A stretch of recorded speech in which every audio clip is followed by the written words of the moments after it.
शक्ति चक्र समाधान विश्व संहार, इसका मतलब है यह एक अत्यधिक शक्तिशाली विचार है।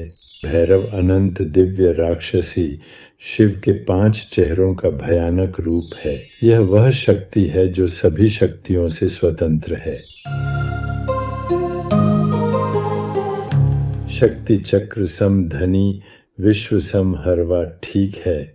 जब आप इन सूत्रों को पढ़ते हैं, शिव सूत्रों को, तो वे बहुत ही रहस्यमय, अत्यंत अमूर्त और लगभग समझने योग्य नजर आते हैं।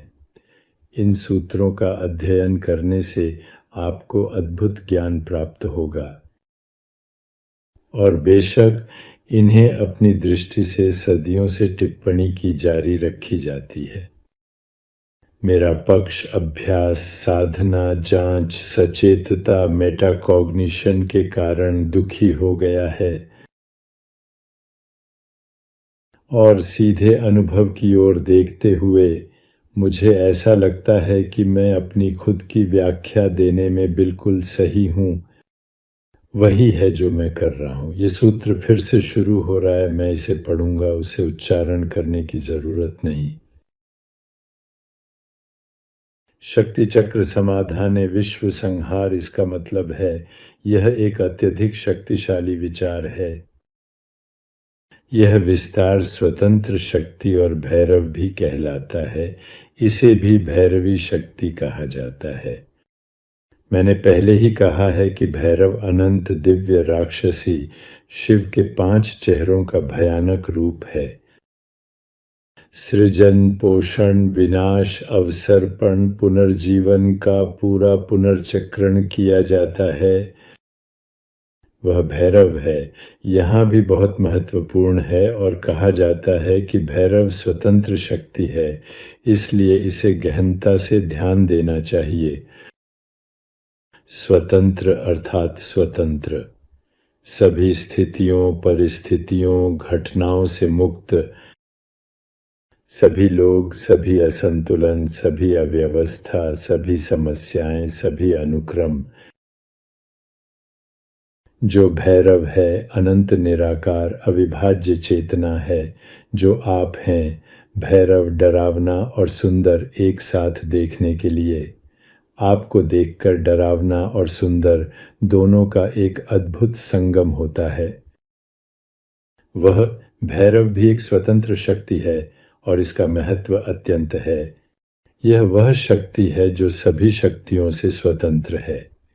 हम शक्ति, प्राण, उत्तेजना और फ्लक्चुएशन के बारे में बात करते हैं, जो मूल रूप से हैं जागरूकता जब क्वालिया के साथ उबल रही हो। यह जागरूकता क्वालिया के साथ उबल रही है, जो आकार, रंग, बनावटें, ध्वनियाँ, स्वाद और गंध हैं, लेकिन उनकी व्याख्या भी है, भावनाएं और विचार भी। वे सभी संशोधित रूप हैं। वे स्वतंत्र ज्ञान का अविभाज्य रूप है और वह जागरूकता सभी संशोधित विभाजित अभिव्यक्तियों से विभाजित होती है। जब भैरव या शुद्ध चेतना या स्वतंत्र शक्ति की बात की जाती है, तो कहा जाता है कि देखा नहीं जा सकता है, लेकिन बिना देखना संभव नहीं है। जो सुना नहीं जा सकता, बिना सुनने की कोई बात नहीं होती।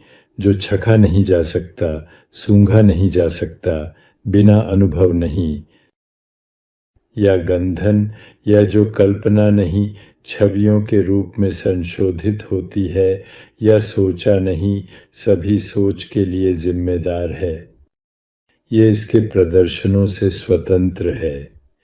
तो जागरूकता हमारी मौलिक स्थिति है, अपने विभिन्न प्रकटनों से स्वतंत्र है, स्वतंत्र निर्भर होते हैं। वह महत्वपूर्ण क्यों है?